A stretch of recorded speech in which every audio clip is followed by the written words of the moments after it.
Sometimes the smallest act of kindness can change everything. Sometimes a man who thinks his heart died long ago discovers it was just waiting for the right moment to beat again.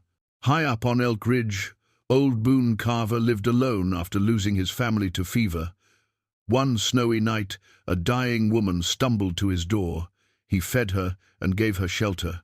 The next morning, 300 orphans appeared at his cabin, walking through the snow like they knew exactly where to find him. How did one bowl of stew bring an army of forgotten children to his doorstep? Before we jump back in, tell us where you're tuning in from, and if this story touches you, make sure you're subscribed, because tomorrow I've saved something extra special for you. The wind through the pines always sounded like voices to Boone Carver, especially in the long hours before dawn when sleep refused to come.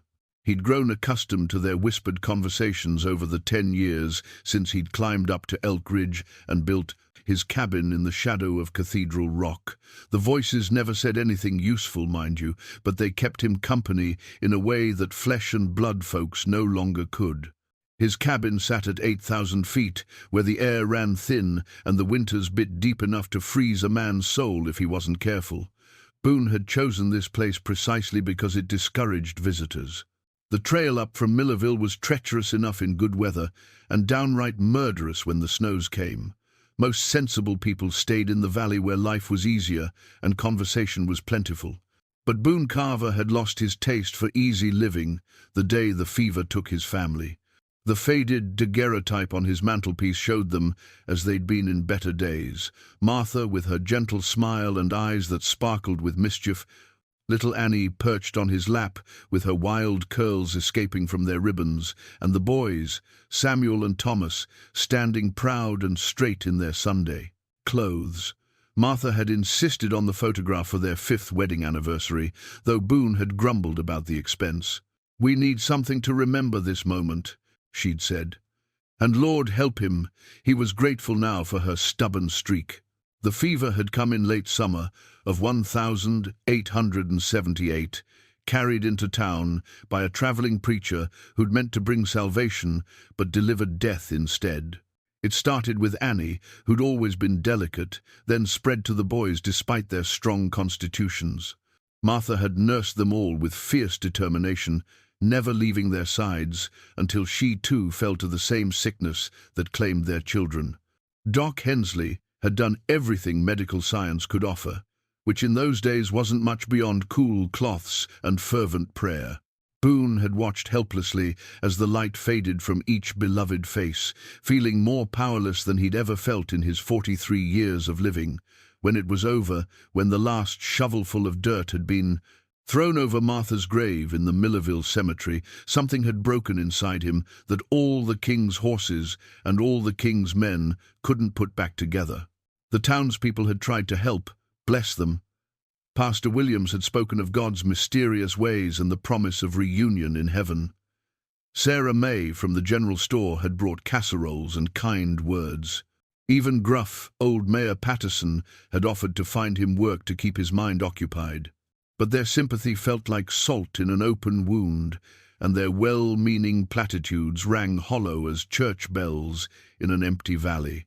So Boone had packed what remained of his life into 2 worn saddlebags, sold everything else for a handful of dollars, and ridden up the mountain trail to where the world couldn't follow.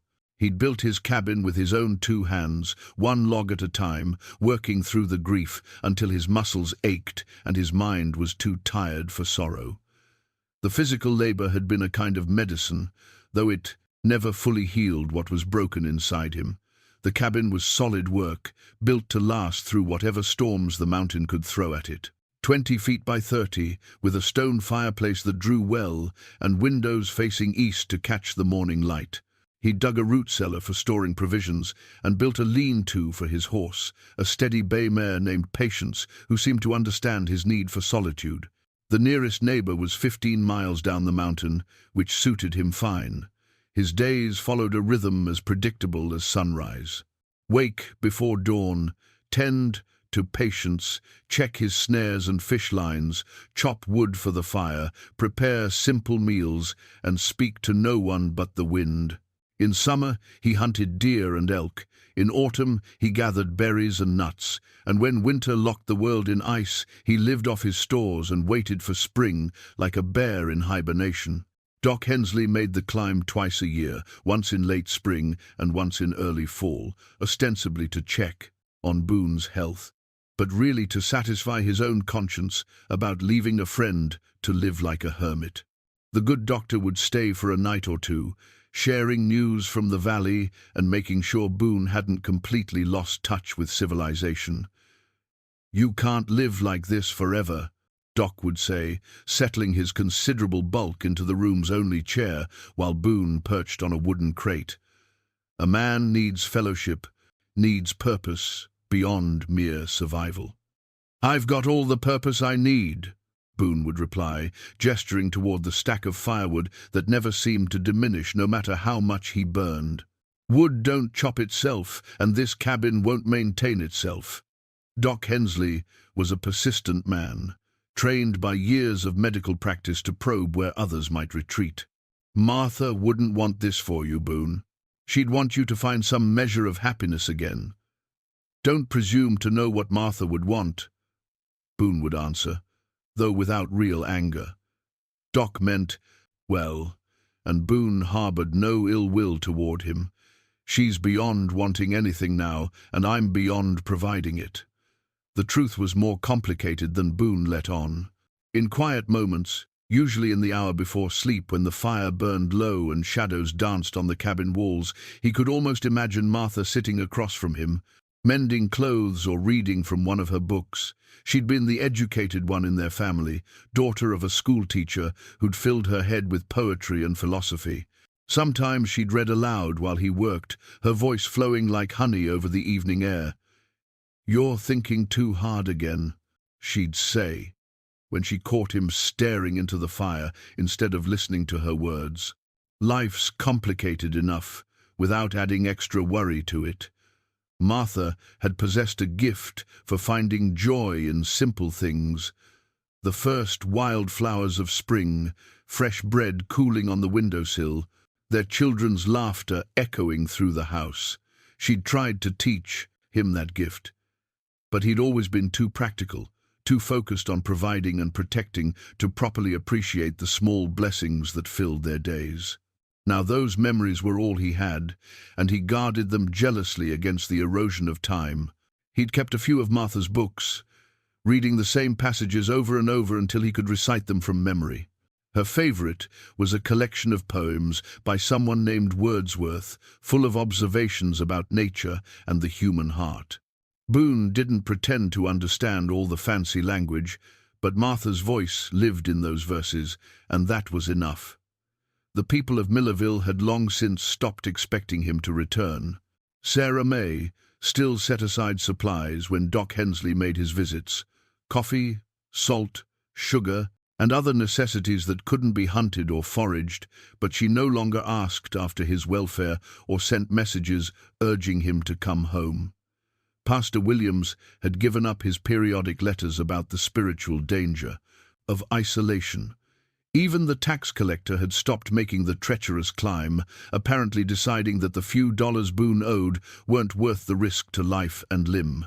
This arrangement suited everyone involved. Boone got the solitude he craved, and the townspeople could sleep easy knowing they'd tried their Christian duty by a grieving neighbor. He'd become a legend of sorts in the valley, the hermit of Elk Ridge, the man who'd loved so deeply that losing love had driven him to the mountains like some Old Testament prophet. Children in Millerville were told his story as a cautionary tale about the dangers of setting your heart too firmly on earthly things. "See what happens when a man makes idols of family," Pastor Williams would say during his Sunday sermons. "He loses sight of the eternal and finds himself lost in the wilderness of his own making." But Boone didn't feel lost. Exactly. Damaged, certainly, hollowed out like a tree struck by lightning, but not lost. He knew exactly where he was and why he was there. This mountain was his refuge, his monastery, his place of penance for the sin of loving too much and losing everything. Winter was hardest.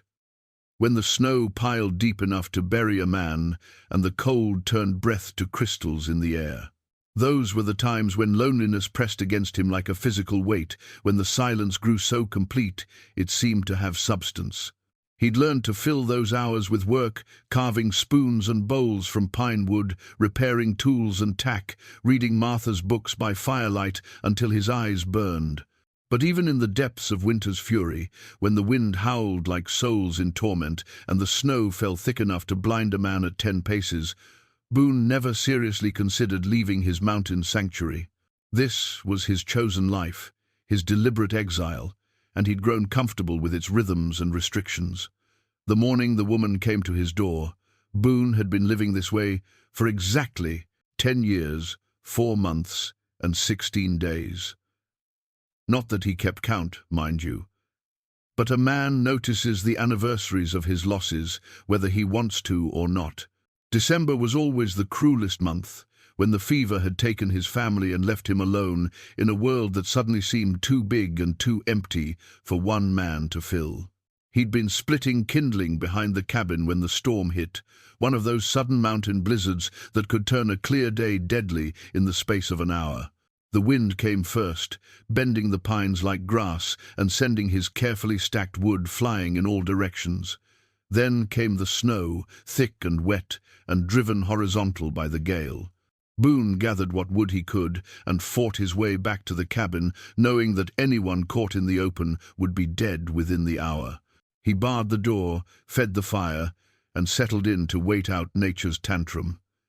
It was going to be a long night, but he'd weathered worse storms in his decade on the mountain. He was heating coffee when he heard the knocking. The knocking was weak at first, barely audible above the wind's howling, but it carried a desperate rhythm that cut through the storm's chaos like a blade through silk. Boone froze with his coffee cup halfway to his lips, wondering if his mind was playing tricks on him. 10 years of solitude could make a man hear things that weren't there, and the wind often mimicked human sounds when it caught the cabin's eaves just right. But the knocking came again, more insistent now, accompanied by a voice so faint it might have been his imagination. "Please," it whispered through the thick timber door. "Please, someone help me." Boone set down his cup with hands that trembled slightly, whether from the cold or something deeper he couldn't say. In all his years on the mountain, no one had ever come to his door in weather like this. The trail was treacherous enough in good conditions, but attempting it during a blizzard was tantamount to suicide. He lifted the heavy bar that secured the door and pulled it open against the wind's resistance. What he saw made his blood turn to ice water in his veins. A woman stood swaying on his threshold, more ghost than flesh, her clothes frozen stiff with ice and snow. Her lips were blue as winter shadows, her skin the color of old parchment, and her eyes, Lord help him, her eyes held the same desperate exhaustion he'd seen in Martha's face during those final days of fever. She clutched something against her chest, a small dark bundle that took him a moment to recognize as a book. "The children," she whispered, her voice barely a breath. "They're coming. I promised I'd find them sanctuary." Then she collapsed forward into his arms like a rag doll cut loose from its strings.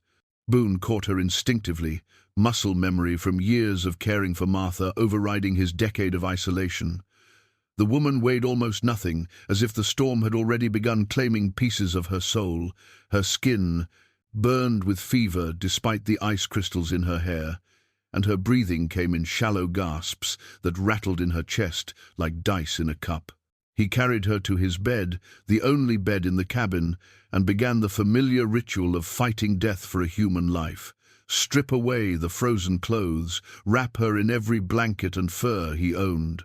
Build up the fire until the cabin became a furnace, heat water and try to get warm broth past her chattering teeth. The motions came back to him as if no time had passed at all, as if he was still the man who'd once tended his sick family with desperate love. But this time felt different. This time carried the weight of second chances and last hopes, though he couldn't have explained why, if pressed. As he worked, The woman drifted in and out of consciousness, mumbling words that made little sense. "Sister Catherine," she would whisper. Then, moments later, "The little ones, they trusted me." Sometimes she would clutch at his shirt with surprising strength and say, "Boone, is it really you, Boone?" That stopped him cold. How did this dying stranger know his name? In 10 years, only Doc Hensley had spoken it aloud in this cabin, and Doc was safely in Millerville, probably warming himself by Sarah May's store fire. He studied the woman's face in the firelight, searching for recognition in features gaunt with starvation and fever. There was something familiar about the shape of her eyes, the stubborn set of her jaw, but he couldn't place it. Memory was a treacherous thing, especially when desperation and exhaustion clouded both his perception and hers. "Who are you?" he asked during one of her lucid moments. "How do you know my name?" But she was already slipping away again, back into whatever fevered dreams had carried her through the storm. Her lips moved soundlessly, and her fingers traced invisible patterns on the quilt Martha had sewn 20 years ago. The book she'd been clutching, a worn leather Bible, lay beside her, like a faithful dog waiting for its master to wake.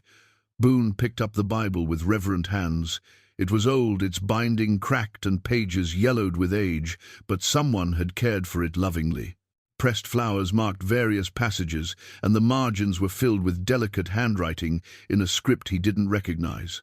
Children's names were written on the inside cover in different hands: Tommy, Sarah, Marcus, Lucy, and dozens more, as if the book had been signed by an entire congregation. As the night wore on, the woman's condition worsened. Her fever climbed until she felt like a coal fresh from the fire, and her breathing became more labored with each passing hour. Boone had seen enough death to recognize its approach, and despite his best efforts with cool cloths and warm broth, he knew this battle was already lost. Near dawn, as the storm's fury finally began to subside, she opened her eyes one last time. They were clear now, freed from fever's grip, by death's approaching peace. "Catherine," she whispered, her voice clear as mountain spring water. "My name is Catherine." The name hit him like a physical blow. Catherine. His sister Catherine, lost to him for more than 15 years after their parents died, and they'd been scattered to different relatives. Catherine, who'd been 8 years old when he'd last seen her, standing on a train platform with tears streaming down her face as she'd been taken to live with their aunt in street. "Louis, Kathy," he breathed, and suddenly he could see the little girl she'd been in this dying woman's face. The same stubborn chin, the same eyes that sparkled with intelligence and mischief. "Oh God, Kathy, what happened to you? I've been looking for you," she said, her hand finding his with surprising warmth. "For so long, Boone, I heard about Martha and the children. I'm so sorry." His throat closed with grief too large for words. Here was the sister he'd mourned as lost forever, and she was slipping away, just as surely as his wife and children had. Life, it seemed, delighted in offering gifts with one hand while snatching them away with the other. "The children," Catherine continued, her grip tightening with desperate urgency. 300 orphans from Street Mary's. There was a fire. I led them away, but the journey was too much for me. They're following my trail, Boone. They'll be here soon. 300 children. The number was so large it defied comprehension. Where are they now? In this storm? Safe, she breathed. I found them shelter in the caves below Cathedral Rock.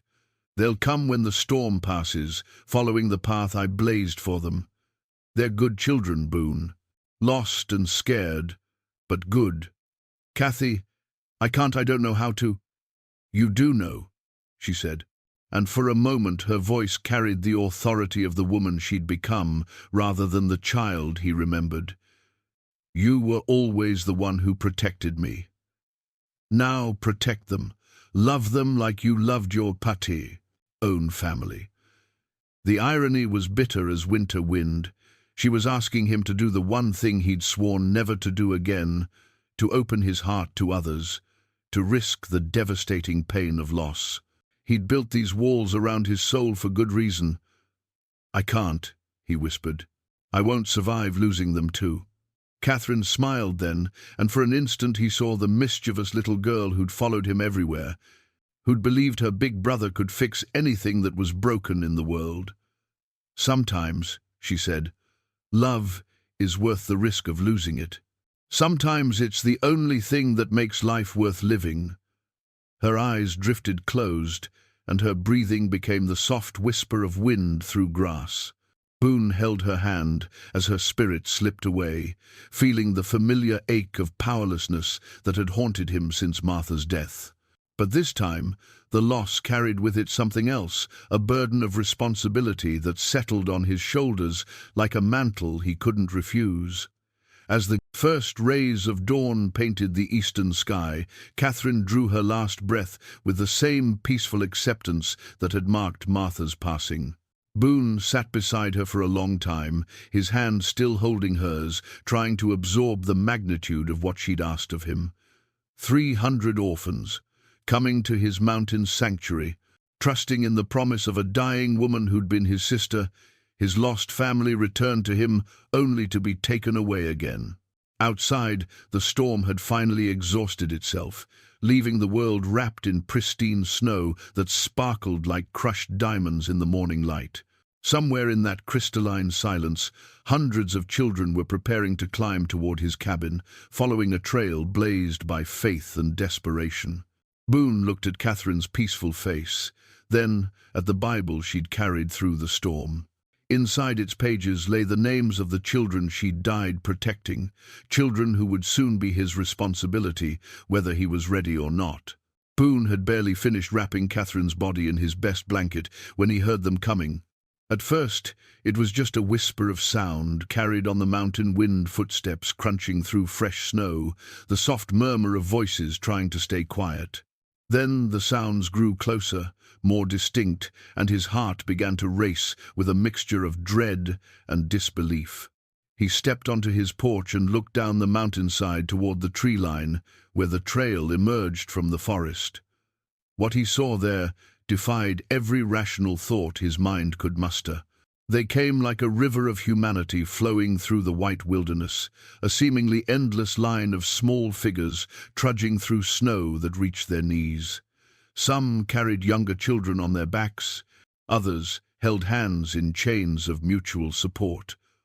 All of them moved with the determined exhaustion of people who had traveled too far and endured too much, but refused to surrender.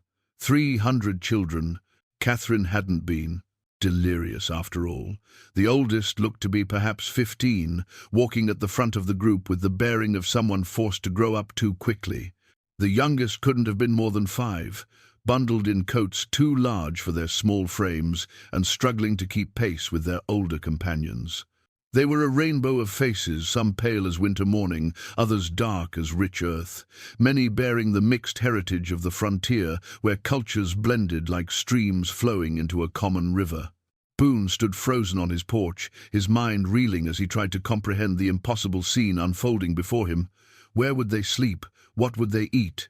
His cabin could barely accommodate him and his few possessions, let alone an army of displaced children. His winter stores might feed one man until spring, but spread among 300 hungry mouths, they wouldn't last a week. The lead boy, for that's what he was, barely more than a child himself despite his serious expression, raised his hand to halt the group about 50 yards from the cabin. He approached alone, his boots making crisp sounds in the snow, and Boone could see the weight of responsibility in every line of his young face. "You're Mr. Carver," the boy said, and it wasn't a question. He had intelligent brown eyes and prematurely grey streaks in his dark hair that spoke of burdens no child should carry. "Sister Catherine told us you'd help us. She said you were her brother and that you knew about taking care of people." "I don't know anything about taking care of anyone," Boone replied, the words coming out harsher than he'd intended. "I've been alone on this mountain for 10 years for good reason." "Sister Catherine died, didn't she?" the boy asked quietly. "We saw the smoke from your chimney burning all night, and she was so sick when she left us. I'm Tommy Sullivan." and I promised her I'd look after the little ones if something happened. The simple acceptance in Tommy's asmutagly voice cut through Boone's defenses like a blade through cloth. Here was a child who'd already seen too much death, too much loss, and yet still found the strength to care for others. It reminded him painfully of himself at that age, trying to be strong for Catherine after their parents died. "How long since you've eaten?" Boone asked, though he already dreaded the answer. "Yesterday morning. We had some bread and dried meat Sister Catherine saved for us, but it's gone now." Tommy gestured toward the group of children waiting patiently in the snow. "The little ones are hungry, and some of them are getting sick from the cold."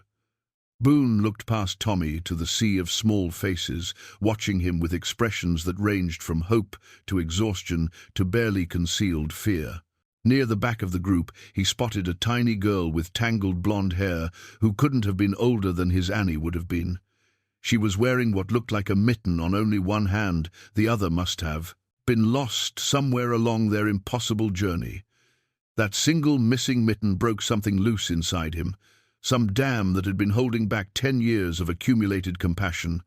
He thought of his own children, how they'd looked when fever had made them weak and vulnerable. No child should have to stand in the snow, hungry and cold, waiting for an adult to decide their fate. "Can you organize them?" Boone asked Tommy. "Get the youngest ones inside first, out of this cold. I'll see what food I can put together." Relief flooded Tommy's young face. "Yes, sir, Mr. Carver. We're good at organizing. Sister Catherine taught us how to take care of each other." As Tommy hurried back to marshal the children, Boone stepped inside his cabin and surveyed his meager supplies with new eyes. He had perhaps 50 pounds of flour, dried beans, salt pork, and other staples that were meant to last him through the winter. There was coffee, precious and expensive, and sugar enough for a few. Weeks of sweetening. It wasn't nearly enough to feed 300 people for any length of time, but it would have to do until he could figure out something else. He pulled out his largest pot, a cast-iron beast that Martha had used to feed his work crews back when he'd taken on carpentry jobs around Millerville. He hadn't used it in years, but it was big enough to make a stew that could at least give each child a warm bowl of something nourishing. The first group of children filed through his door with the quiet discipline of people accustomed to hardship. They removed their wet boots without being asked and found places to sit on his floor, their eyes wide as they took in the warm, safe interior of his cabin. Many of them had clearly been crying, but they wiped their faces quickly and tried to look brave for the younger ones. "What happened to your orphanage?" Boone asked Tommy as he began cutting salt pork into his pot. "Fire," Tommy replied simply. "Started in the kitchen. One night, about 2 weeks ago. Sister Catherine got us all out, but the building was lost. The church people in town said they'd find places for us, but they wanted to split us up. Send us to different families, different towns. Sister Catherine said families should stay together, even if they weren't born that way." Boone nodded, understanding more than the boy could know. He'd felt the same way about his own family, that the bonds forged by love and choice were sometimes stronger than those created by blood. Looking at these children, he could see they'd formed their own intricate web of relationships and dependencies. The little girl with the single mitten approached the fire hesitantly, her blue eyes fixed on his face with the intensity only children could muster. She couldn't have been more than 6, with hair that might have been golden if it wasn't matted with dirt and travel. "Are you the angel lady's brother?" she asked, in a voice soft as whisper. She said her brother would take care of us like a papa. The words hit him like a physical blow. Papa. He'd thought he'd never hear that word applied to himself again, had convinced himself he didn't want to. But looking at this child's trusting face, he felt the old protective instincts stirring deep in his chest. "What's your name, little one?" he asked, crouching down to her level. "Lucy," she said. "Lucy. Mary Catherine Thompson. I lost my mitten somewhere in the snow, and now my hand is cold." Without thinking, Boone pulled off his own worn wool mittens and gently placed them on her small hands. They were far too large, but they were warm, and Lucy's face lit up with the first genuine smile he'd seen from any of the children. "There," he said. "That should help until we can find you proper mittens." As he stood and returned to his cooking, Boone felt the weight of 300 pairs of eyes watching his every move. These children had placed their trust in Catherine's promise, and now that promise had been transferred to him. Whether he was ready or not, he had become their last hope. The stew would be thin, but it would be warm and nourishing. Beyond that, he'd have to trust that somehow, some way, they'd all figure out how to survive together on this mountain that had been his sanctuary and might now become their salvation. The first night was chaos dressed up as organization. Boone's cabin, designed for solitary living, groaned under the weight of 60 small bodies, all the youngest children who could fit inside the 4 walls. The rest made do with whatever shelter they could create from pine boughs, salvaged canvas, and pure determination. Tommy had proven himself a natural leader, dividing the older children into groups and assigning them responsibilities. Some gathered firewood from the forest.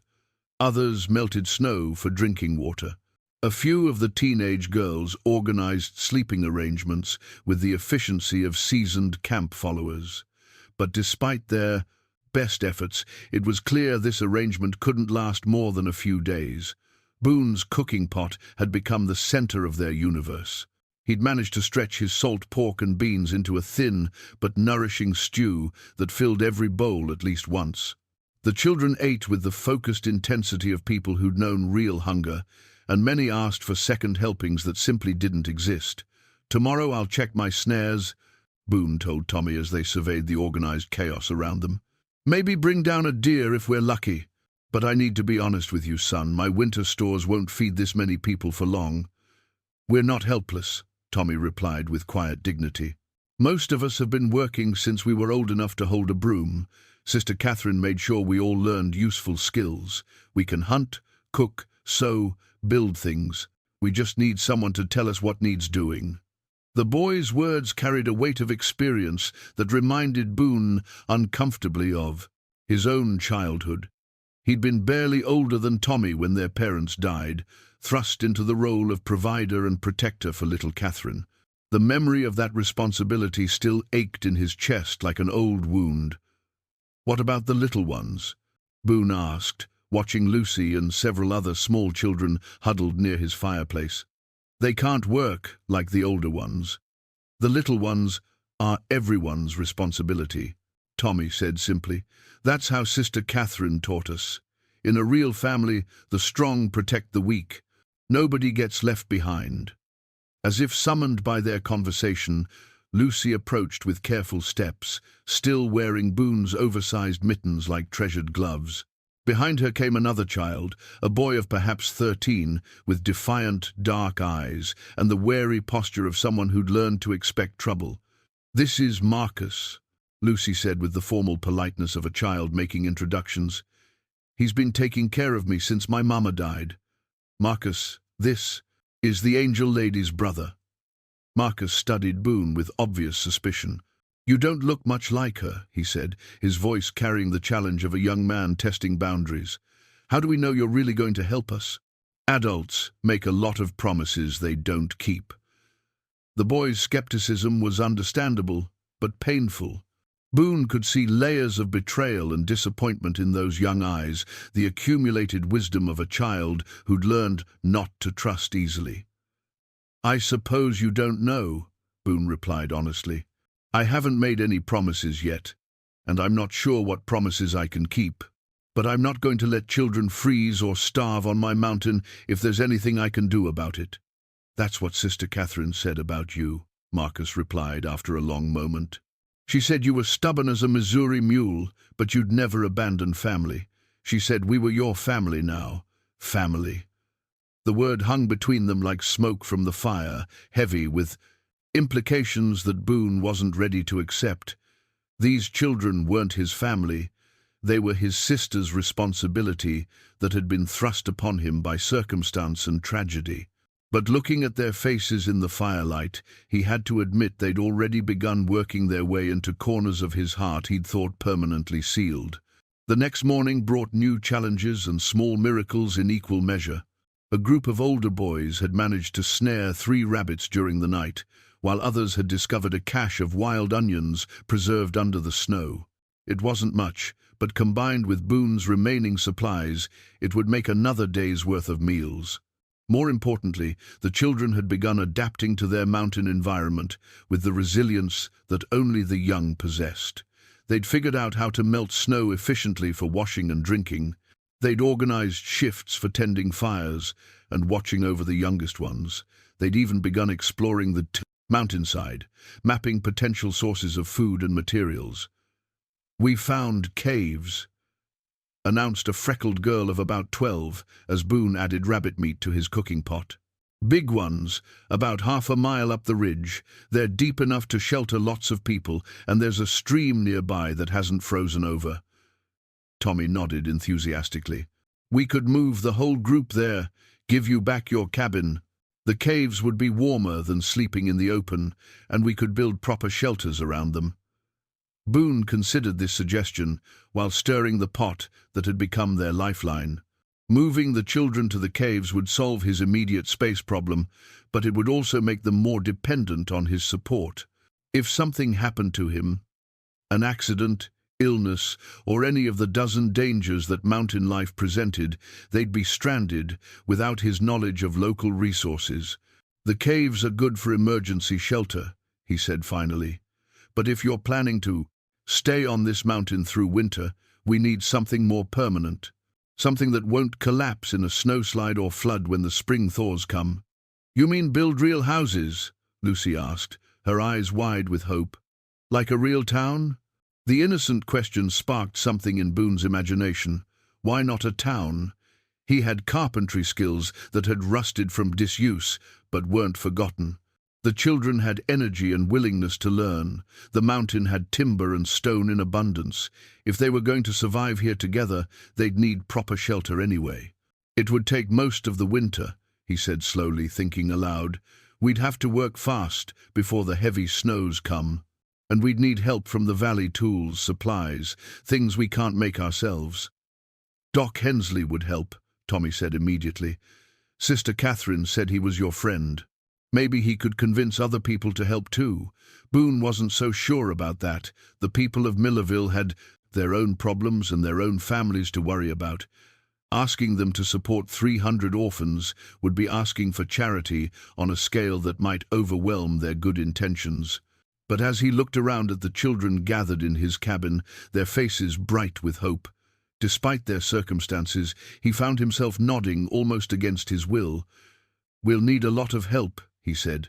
"And we'll need to prove we can make this work before winter gets serious.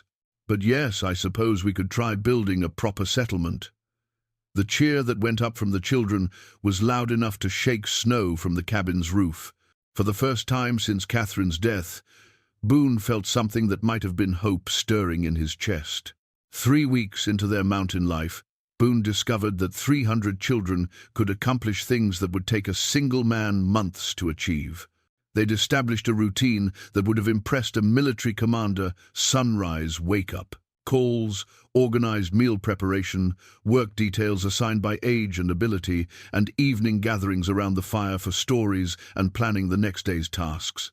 The woodworking tools that had sat largely unused in his cabin for the past decade had become instruments of transformation. Under his guidance, the older boys had learned to fell trees safely and split logs into usable lumber. The girls had proven equally adept at construction, their smaller hands perfect for the detailed work of chinking walls and crafting wooden pegs that held joints together. Boone found himself carving constantly spoons for eating, bowls for serving, toys to keep restless hands busy during the long winter evenings. The familiar rhythm of knife against wood soothed something deep in his soul that he'd thought permanently broken. Every curl of shaved pine carried with it memories of making furniture for Martha, toys for his own children, the simple satisfaction of creating something useful and beautiful from raw materials. Little Lucy had appointed herself his official assistant, her serious attention to his every movement, both touching and amusing.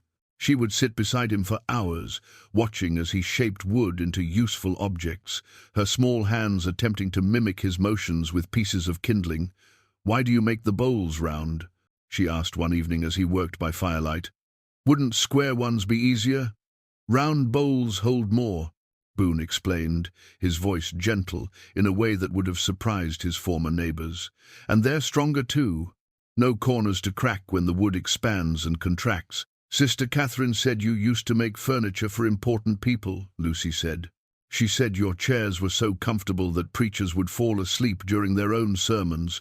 The mention of Catherine still brought pain, but it was a cleaner hurt now, tempered by the knowledge that her sacrifice had brought these children to safety. "Your sister, Catherine, had a talent for exaggeration," he said, though his lips quirked in what might have been a smile. Their settlement was taking shape with remarkable speed. They'd laid out plans for 6 large cabins arranged in a circle around a central meeting hall, with the cooking and storage facilities at the center, where everyone could access them easily.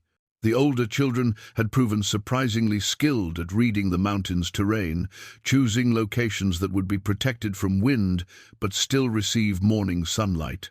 Tommy had emerged as Boone's unofficial second-in-command, displaying leadership abilities that reminded Boone of the young sergeants he'd known during his brief stint in the army 20 years earlier.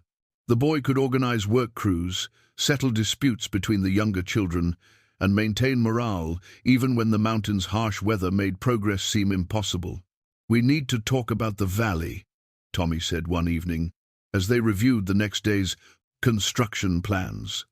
"Some of the children are getting worried about what the townspeople will think when they find out we're here." It was a concern that had been nagging at Boone as well. Word would eventually reach Millerville about the settlement. Doc Hensley would see the smoke from their fires during his next visit, or one of the valley ranchers would spot signs of their presence. When that happened, there would be questions about legal guardianship, property rights, and the ability of one man to care for so many children. "What kind of worried?" Boone asked. "Scared, worried," Tommy replied honestly. "A lot of these children have been moved around before, from family to family, orphanage to orphanage. They're afraid the authorities will come and split us up again." "And what do you think about that?" Tommy was quiet for a long moment, his young face serious in the firelight. "I think Sister Catherine chose you for a reason. She could have led us to any town, any church, any place where they had proper facilities for children. But she brought us here, to you, because she knew something the rest of us don't understand yet." The boy's faith was both humbling and terrifying. Boone had spent 10 years convincing himself that he was unfit for human companionship, let alone the responsibility of caring for others. Yet here were 300 children who seemed to believe otherwise, who'd placed their futures in his uncertain hands based on nothing more than a dying woman's promise. The sound of approaching horses broke through his troubled thoughts. Boone rose quickly, his hand instinctively moving toward the rifle he kept near the cabin door. Visitors to his mountain had always been rare, and unexpected arrivals after dark usually meant trouble. "Stay with the children," he told Tommy, then stepped out into the cold night air. 2 riders emerged from the tree line, their horses picking their way carefully through the snow. Even in the darkness, Boone recognized the bulky silhouette of Doc Hensley, though the second rider was a stranger, a thin man in a dark coat, who sat his horse with the rigid posture of someone unaccustomed to mountain travel. "Evening, Boone," Doc called as they approached. "Hope you don't mind unexpected company. This here is Samuel Garrett from the county office. He's got some questions about reports of children on your mountain." Garrett dismounted stiffly and studied the evidence of their settlement with obvious disapproval. Smoke rose from multiple fires, and the sounds of children's voices carried clearly through the crisp air. Even in the darkness, it was impossible to hide the fact that Boone's solitary existence had become something entirely different. "Mr. Carver," Garrett said, his voice carrying the authority of bureaucratic certainty, "I'm here to investigate reports of unlawful assembly and potential child endangerment. How many minors are currently in your custody?" "They're not in my custody," Boone replied carefully. They're refugees from a fire, seeking temporary shelter until permanent arrangements can be made. 300 children is hardly a temporary situation, Garrett said, pulling out a leather portfolio. These children need proper care, proper education, proper supervision. What you're attempting here is not only illegal but dangerous. From behind him, Boone heard the cabin door open quietly. Tommy emerged, followed by several of the older children, their faces grave with worry. Lucy slipped past the older children and came to stand beside Boone, her small hand finding his in the darkness. "We're not doing anything dangerous," she said in her clear, sweet voice. "Mr. Boone takes good care of us. He makes us bowls and teaches us how to build things and makes sure everyone gets enough to eat." Garrett looked down at the child with the expression of a man confronting an unwelcome complication. "Child, you don't understand the complexities of proper care. These mountains are no place for children, especially during winter. You belong in proper institutions where trained professionals can see to your needs." "We don't want to go to institutions," Tommy said, his young voice steady despite the obvious fear in his eyes. "We want to stay together, and we want to stay here. This is our home now." Boone felt the weight of 300 lives pressing down on his shoulders like a physical burden. Whatever happened next would determine not just his own future, but the futures of all these children who'd placed their trust in him. The thought terrified him more than any mountain storm or winter hardship ever could. The confrontation with Garrett lasted until well past midnight, with Doc Hensley serving as reluctant mediator between bureaucratic authority and mountain stubbornness. In the end, the county official agreed to delay any immediate action until he could file proper reports with his superiors, but his parting words carried the weight of inevitable bureaucratic machinery. "You have 2 weeks to prepare these children for relocation," Garrett had said, his breath steaming in the cold air. "After that, I'll return with proper authority and adequate transportation. These children will be placed in appropriate institutions where they can receive the care they deserve." The days following Garrett's visit carried a shadow that no amount of industry could dispel. The children worked with desperate energy, as if completing their settlement might somehow prove their right to remain. Cabins rose with remarkable speed, their log walls chinked tight against winter's bite, but everyone understood that bureaucratic decisions rarely took craftsmanship into account. It was during this anxious time that Marcus approached Boone with something wrapped carefully in oiled cloth. The boy had remained aloof since their first meeting, helpful but distant, as if expecting disappointment and preparing himself for it. But now his young face carried an excitement that broke through his carefully maintained barriers. "I found something," Marcus said, unwrapping his bundle to reveal a folded piece of paper covered in childish drawings and careful lettering. It was in Sister Catherine's things, sewn into the lining of her traveling bag. "I think it's important." Boone took the paper with gentle hands, recognizing immediately that it was some kind of map. The drawings were crude but detailed mountains, rivers, trails, and what looked like building symbols scattered across a landscape that seemed familiar yet strange. "This shows our journey," Marcus explained, pointing to a winding line that crossed the paper from bottom to top. "See here, this is where the orphanage burned down. And this is the route Sister Catherine led us, all the way up to your mountain." As Boone studied the map more carefully, he began to understand its true significance.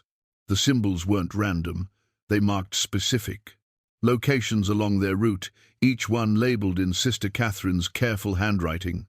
Some were churches that had offered temporary shelter. Others were towns where sympathetic families had provided food and supplies. But most importantly, the map showed their final destination not as his isolated cabin, but as something much larger. "Look at this," he said, pointing to the area around his mountain. Sister Catherine had drawn what appeared to be a planned community, multiple buildings, gardens, workshops, even what looked like a small school. At the bottom of the map, she'd written words that made his throat tighten with emotion. New Haven, a place for lost families to find each other. She planned this whole thing, Marcus said quietly. The fire at the orphanage wasn't just bad luck she had to deal with. She was already planning to bring us here, to build something new, something better than what we had before. Tommy and several other children had gathered around them, drawn by the map's mysterious importance.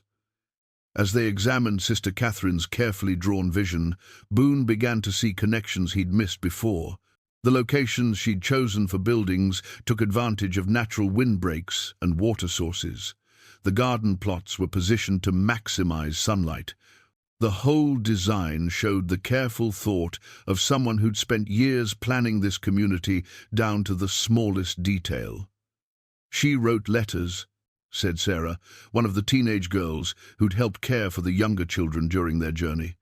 Lots of them over the past year. She said she was corresponding with churches and charitable organizations about finding us a permanent home. What kind of letters? Boone asked. Legal ones, mostly. About adoption procedures, property rights, community charters.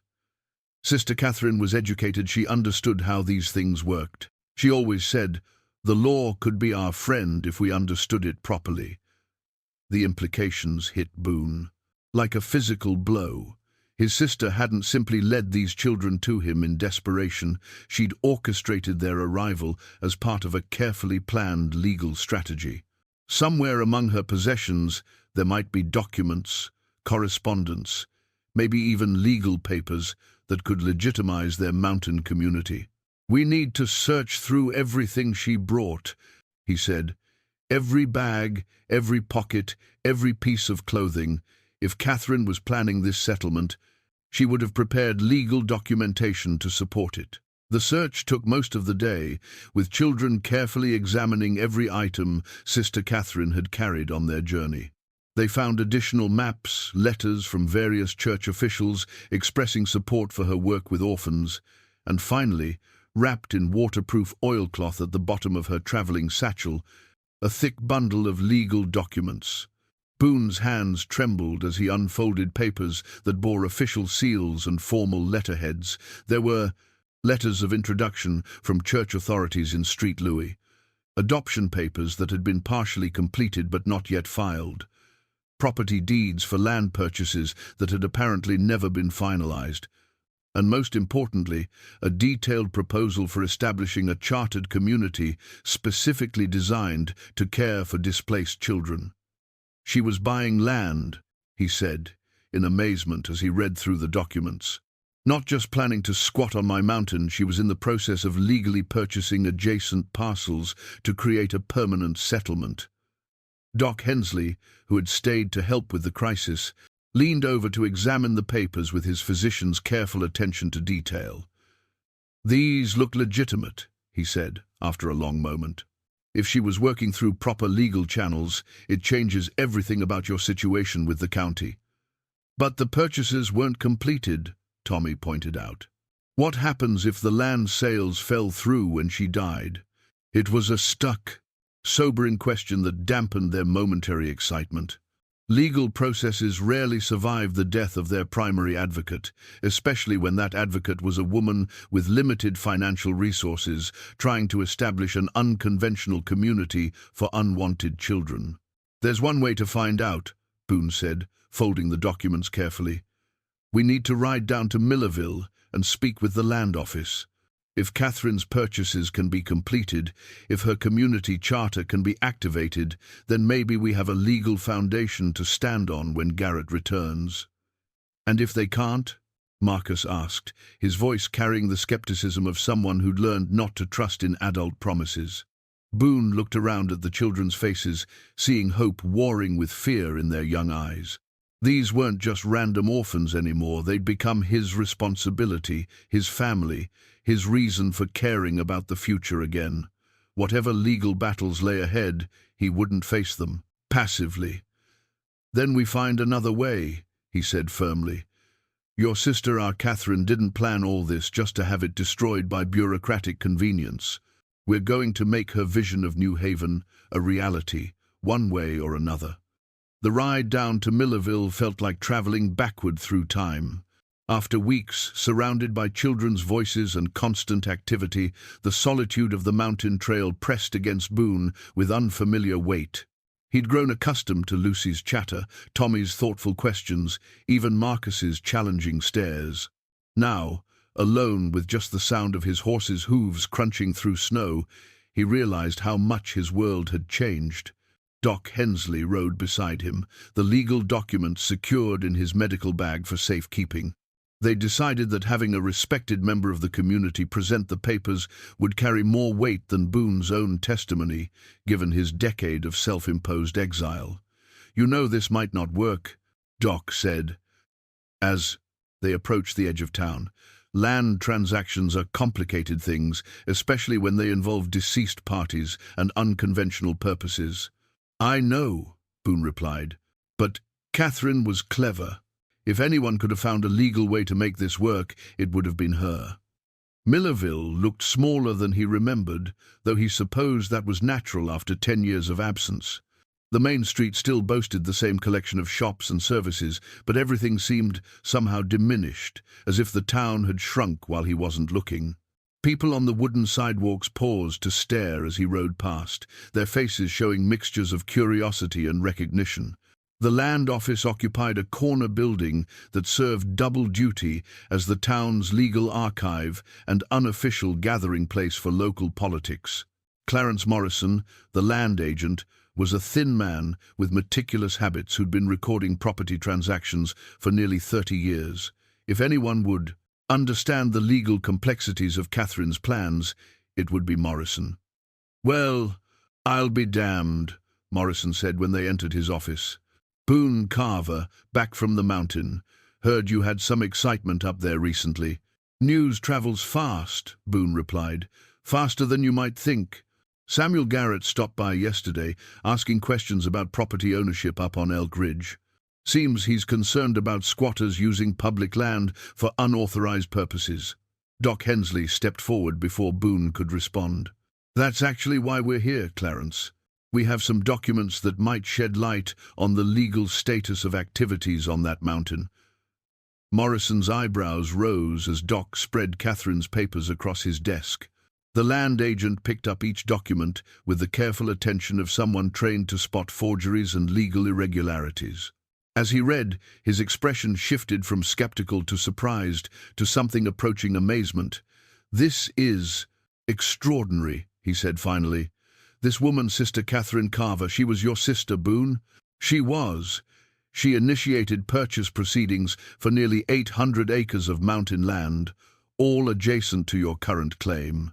The transactions were structured through a church charity organization, with backing from multiple congregations across 3 states. Morrison shuffled through additional papers.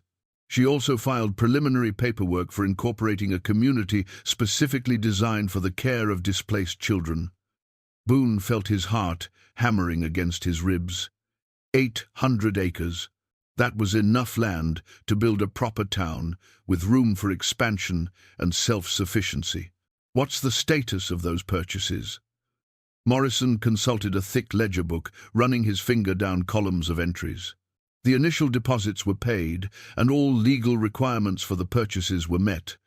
However, the final payments were scheduled to be made over a period of 2 years, with the first major installment due next month. "How much?" Doc Hensley asked quietly. $1,200 for the first installment. The total purchase price is nearly $4,000, to be paid over 24 months with interest.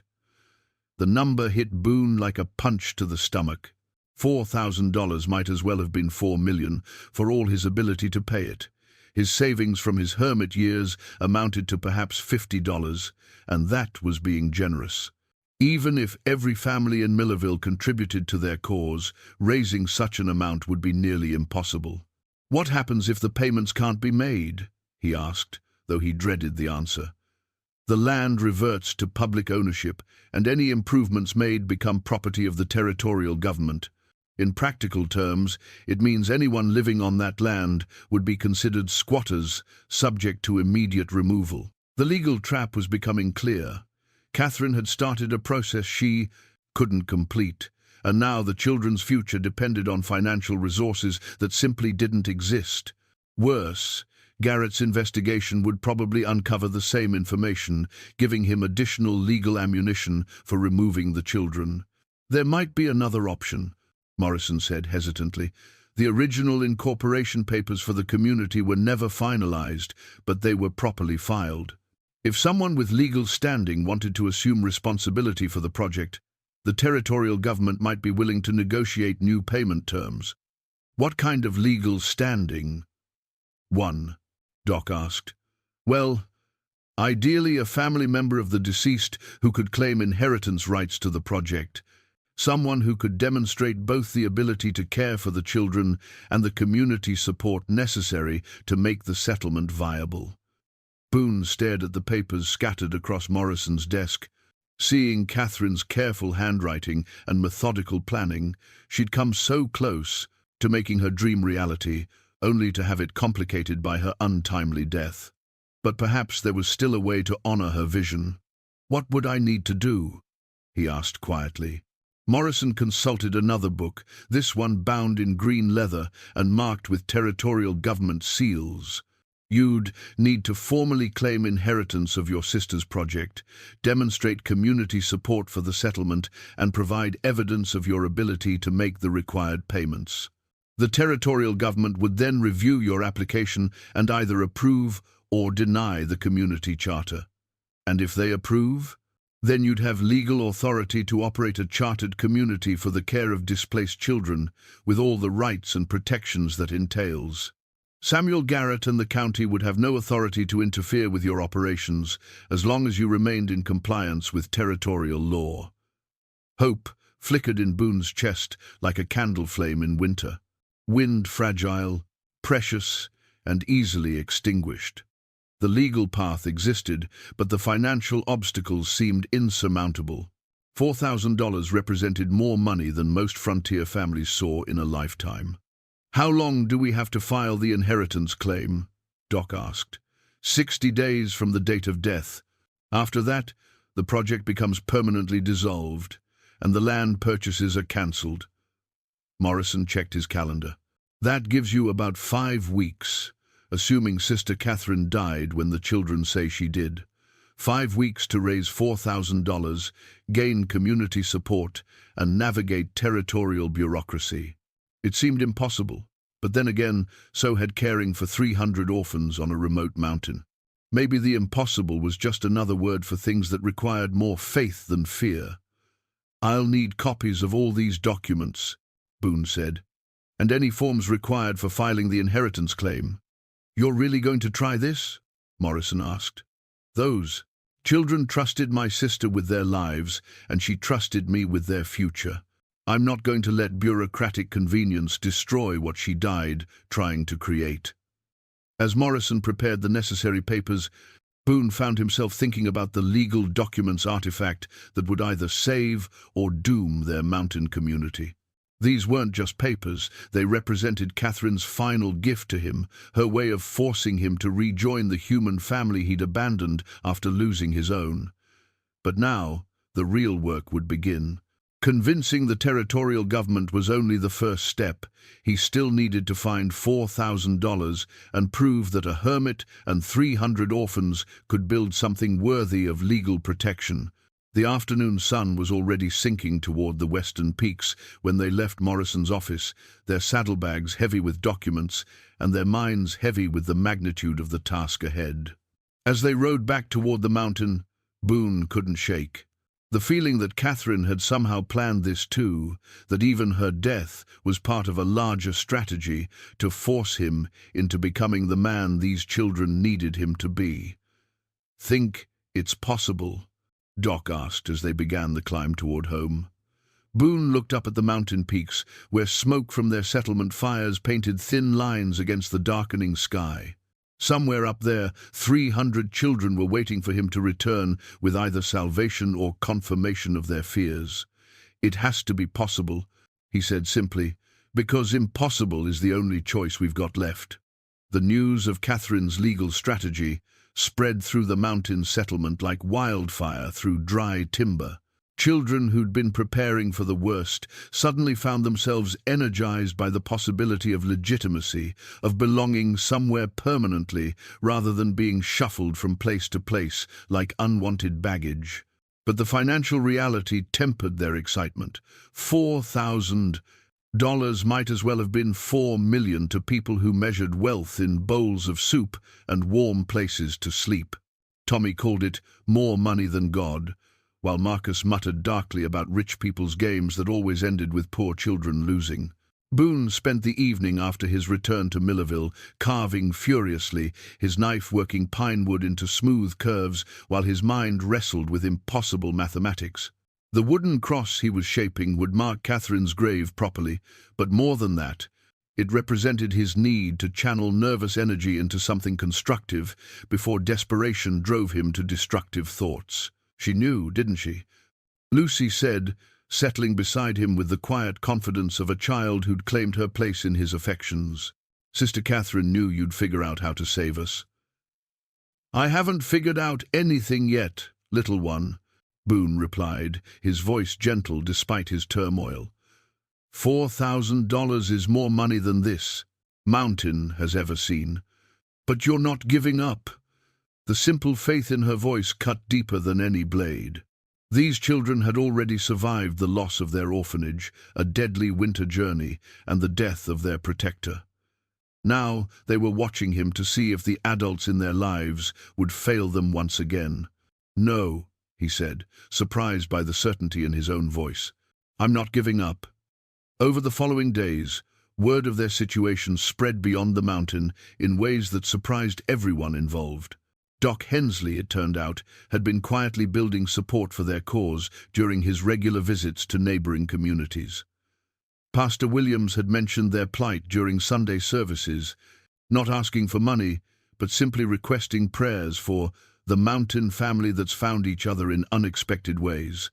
Sarah May from the general store had taken it upon herself to organize the women of Millerville into what she called practical Christianity, sending supplies up the mountain and spreading word about Boone's transformation from hermit to patriarch.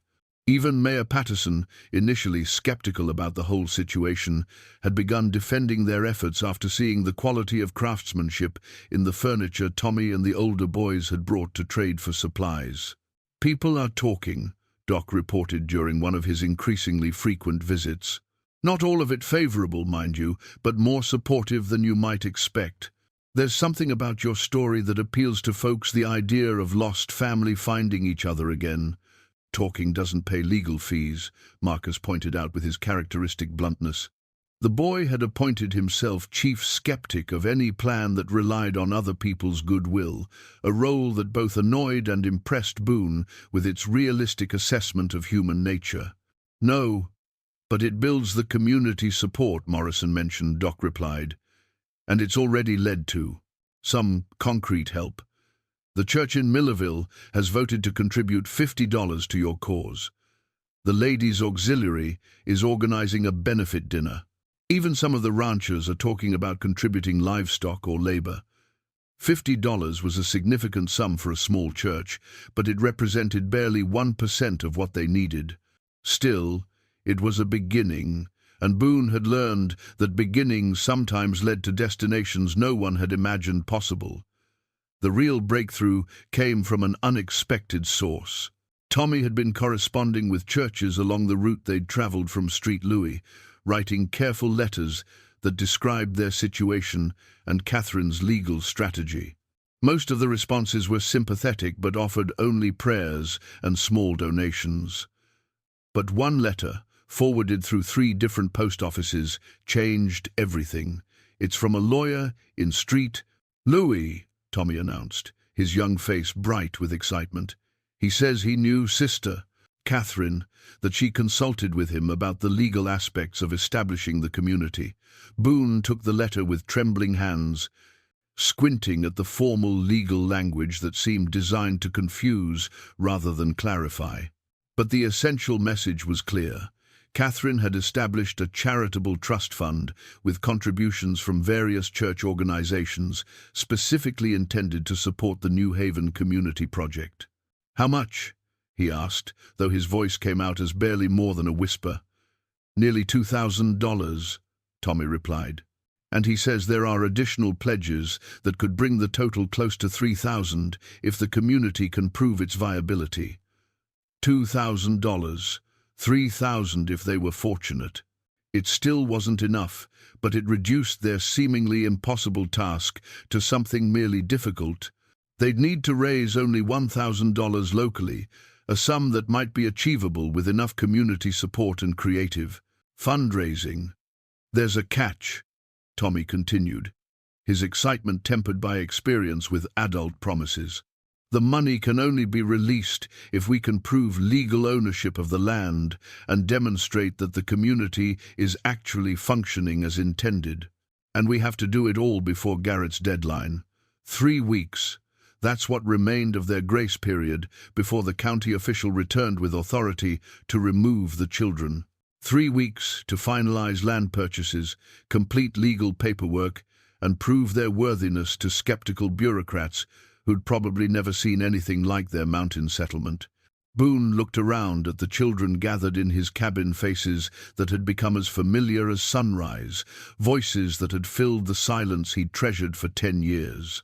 They were watching him with a mixture of hope and fear, waiting for him to either save their world or acknowledge that it couldn't be saved.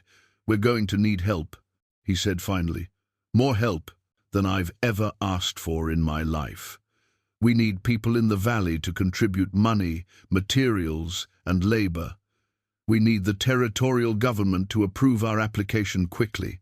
Most of all, we need to prove that 300 children and 1 reformed hermit can build something worth preserving." "What can we do?" asked Sarah, the teenage girl who'd become the unofficial organizer of domestic life in their settlement. "Everything," Boone replied. "We finish the cabins, establish proper schools, organize workshops that can generate income, and document every aspect of our community's operations. When the government inspectors come, they need to see not just a collection of refugees, but a functioning town with a viable future." The next 3 weeks became a whirlwind of activity that would have exhausted people twice their age. The children worked with desperate energy, knowing that every completed building, every organized activity, every sign of permanent settlement strengthened their case for legitimacy. Boone found himself riding down to Millerville almost daily, meeting with potential supporters, filing paperwork with territorial offices, and slowly building the coalition of community backing that Morrison had said would be essential. Some conversations were encouraging. Pastor Williams pledged the full support of his congregation, and several business owners offered materials at cost. Others were discouraging. Mayor Patterson, worried about the precedent of supporting what he called irregular family arrangements, and more than a few townspeople questioned whether one man could properly supervise so many children. But gradually, support began to build. The benefit dinner raised nearly $200. A group of ranchers contributed building materials and labor for completing the settlement's infrastructure. Most importantly, prominent citizens began visiting the mountain to see for themselves what Boone and the children had accomplished. "It's remarkable," said Judge Morrison, Clarence's brother, after spending a day touring their settlement. "These children are healthier, better educated, and more industrious than most of the young people I see in established towns. If this isn't a proper family, it's a better substitute than anything the county could provide." With 1 week remaining before Garrett's return, they received final confirmation that Catherine's trust fund would be released, bringing their available funds to just over $3,000. Local contributions had added another $800, leaving them only $200 short of the full amount needed for the land purchase. The wooden cross Boone had been carving was finally complete, a simple but elegant marker that captured Catherine's quiet dignity and unwavering faith. As he prepared to place it on her grave, he found himself speaking to her spirit as if she could still hear him. "I understand now what you were doing," he said, running his fingers over the smooth wood. "You weren't just bringing me children to care for, you were bringing me back to life. You were giving me a chance to be the man Martha always said I could be." Lucy appeared beside him, as she so often did during his moments of reflection. "Are we really going to make it?" she asked, slipping her small hand into his larger one. Boone looked down at the child who'd become as dear to him as his own daughter had been, then up at the settlement where 300 children had created a community from nothing but determination and mutual care. "Yes," he said, and for the first time since Catherine's death, he truly believed it. "We're going to make it." Samuel Garrett arrived at precisely 9 o'clock on a Tuesday morning, just as he'd promised 3 weeks earlier. But instead of the small enforcement party he'd implied, he brought a delegation that included territorial officials, county representatives, and what appeared to be a court stenographer prepared to document whatever proceedings were about to unfold. The hearing was to be held in Millerville's town hall, the only building large enough to accommodate the expected crowd. By 8:30, every seat was filled, and people stood along the walls, spilling out onto the street. Word had spread throughout the region about the unusual case, 300 orphans, a hermit turned father, and a legal battle that would determine whether love and community could triumph over bureaucratic convenience. Boone sat at a table near the front, flanked by Doc Hensley and Pastor Williams, with legal documents spread before him like ammunition for a battle he wasn't sure he understood how to fight. Behind him, the children filled row after row of wooden chairs, their faces grave with the knowledge that their future hung in the balance of adult conversations about laws and precedents. Tommy had wanted to bring all 300 children to the hearing, but practical considerations had limited their representation to the 50 oldest. Still, their presence transformed the normally staid town hall into something resembling a family gathering, with quiet whispers and nervous energy crackling through the air. Judge Harrison Morrison, Clarence's older brother and the territorial representative, called the hearing to order with the same solemnity he'd bring to a murder trial. He was a stern man with grey whiskers and eyes that missed nothing, known throughout the territory for fairness tempered by strict adherence to legal protocol. "This hearing will determine the legal status of the settlement on Elk Ridge and the custody arrangements for the minor children currently residing there," Judge Morrison announced. "Mr. Garrett, please present your case for the county." Garrett rose with the confidence of a man accustomed to bureaucratic victories. He dressed formally for the occasion, his dark suit and official bearing designed to emphasize the authority of his position. "Your Honor, the county's position is straightforward," Garrett began, consulting notes from a leather portfolio. "Mr. Boone Carver is attempting to care for 300 minor children without proper legal authority, adequate resources, or appropriate supervision. These children belong in established institutions where trained professionals can ensure their welfare." He gestured toward Boone with obvious disdain. "Mr. Carver has lived as a hermit for 10 years, deliberately avoiding human contact and responsibility. He has no experience with childcare, no education in proper pedagogical methods, and no legal standing as guardian for these children." The judge's gavel represented more than judicial authority. It symbolized the power of law versus the power of love, institutional control versus family bonds. Each tap against the wooden block seemed to echo through the hall like a heartbeat, marking time in a proceeding that would determine whether bureaucratic efficiency could triumph over human compassion. "Furthermore," Garrett continued, "the living conditions on Elk Ridge are primitive and dangerous. These children are housed in crude cabins without proper medical facilities, educational resources, or adult supervision ratios mandated by territorial law." Murmurs of disagreement rippled through the crowd, but Judge Morrison's stern gaze quickly restored order. Boone felt his hands clenching involuntarily as he listened to his community described as primitive and dangerous, his children characterized as neglected and endangered. "The county is prepared to transport these children to appropriate facilities where they can receive proper care," Garrett concluded. "We have arrangements with institutions in Denver, St. Louis, and Chicago that can accommodate them immediately." "Separate institutions," Tommy whispered loud enough for half the hall to hear. They want to split us up and send us to different cities. Judge Morrison turned his attention to Boone's table. Mr. Carver, you may present your response. Boone rose on unsteady legs, suddenly aware that 300 young lives depended on his ability to speak persuasively about matters he barely understood. The legal arguments Doc Hensley had helped him prepare seemed to dissolve in his mind, leaving only the simple truth of what they'd built together on the mountain. "Your Honor," he began, his voice stronger than he'd expected. "Mr. Garrett speaks of proper facilities and trained professionals, but he's describing institutions that treat children like problems to be managed rather than human beings to be loved." He gestured toward the children filling the back of the hall. "These aren't neglected waifs waiting for salvation. They're a family that chose each other, that worked together to build something better than anything the county could provide for them." "Mr. Carver," Judge Morrison interrupted, "do you have legal documentation supporting your custody of these children?" Doc Hensley leaned forward, spreading Sister Catherine's papers across the table. "Your Honor, we have extensive documentation showing that these children were legally placed in Mr. Carver's care by his sister, Sister Catherine Carver, who had proper authority over their welfare. And the land ownership question? We have proof of payment for the first installment on an 800-acre purchase, along with territorial approval for establishing a chartered community specifically designed for child welfare."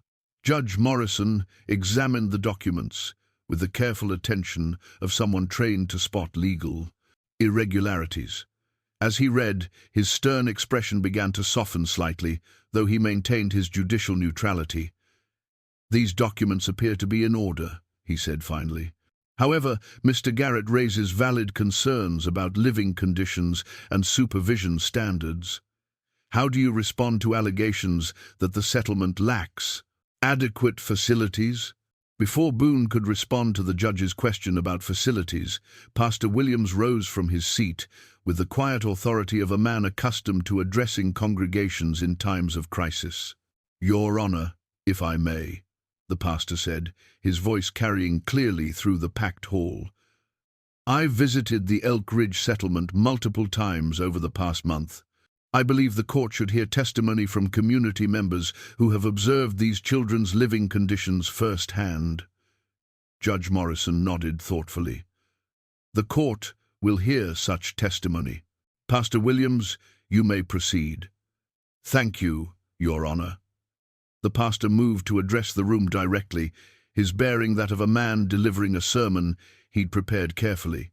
"What Mr. Garrett describes as primitive conditions are actually well-constructed log cabins with proper foundations, stone fireplaces, and weatherproofing that would be the envy of many established homesteads," he gestured toward the children in the gallery. "More importantly, these young people have built something remarkable, a community where every child has a role, every person contributes according to their ability, and no one is forgotten or left behind." "That's hardly evidence of proper supervision," Garrett interjected.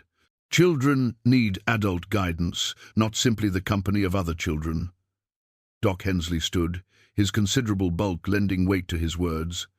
"If I may address that concern, Your Honor, as the settlement's medical advisor, I've examined every child multiple times. Their health has improved dramatically since arriving on the mountain. They show none of the signs of neglect or malnutrition commonly found in institutional settings. Furthermore," Doc continued, warming to his subject, "Mr. Carver has established educational programs, work training, and character development that exceed anything I've observed in formal institutions. These children aren't just surviving, they're thriving." Judge Morrison turned his attention back to Boone. "Mr. Carver, the court needs to understand your legal authority for caring for these children. Can you establish proper guardianship under territorial law?" This was the moment they'd prepared for, the legal foundation upon which everything else depended.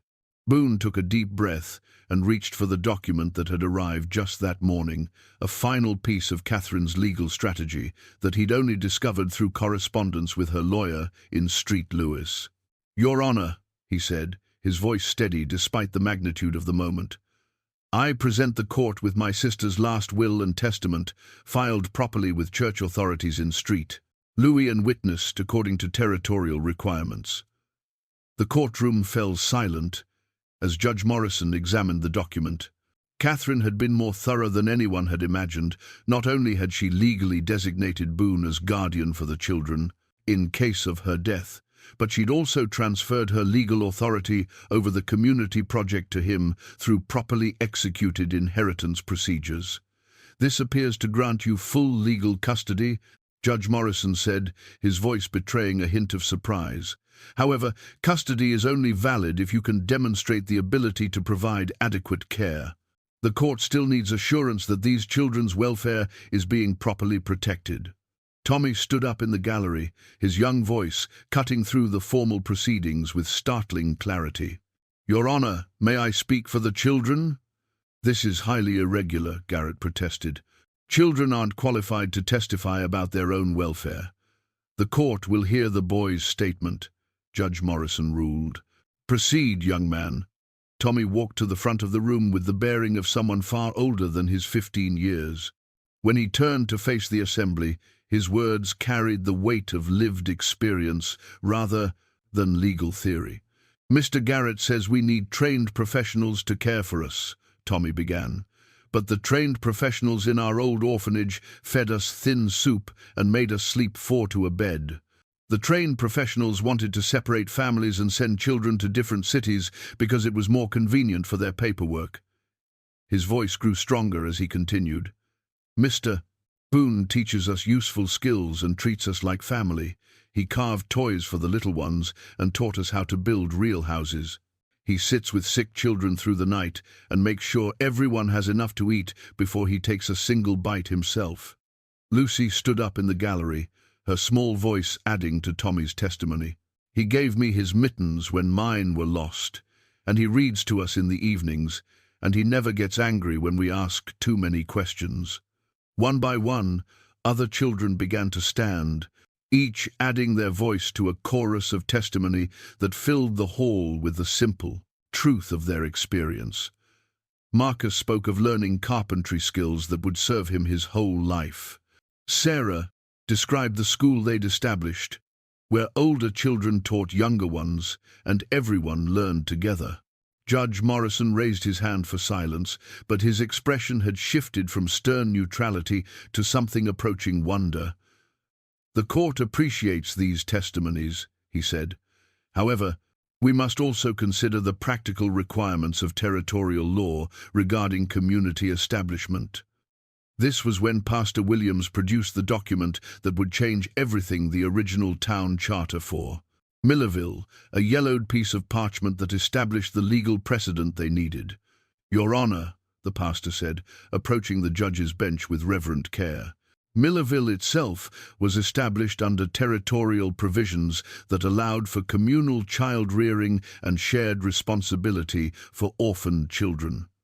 The same legal framework that legitimized our town's founding applies directly to the New Haven settlement.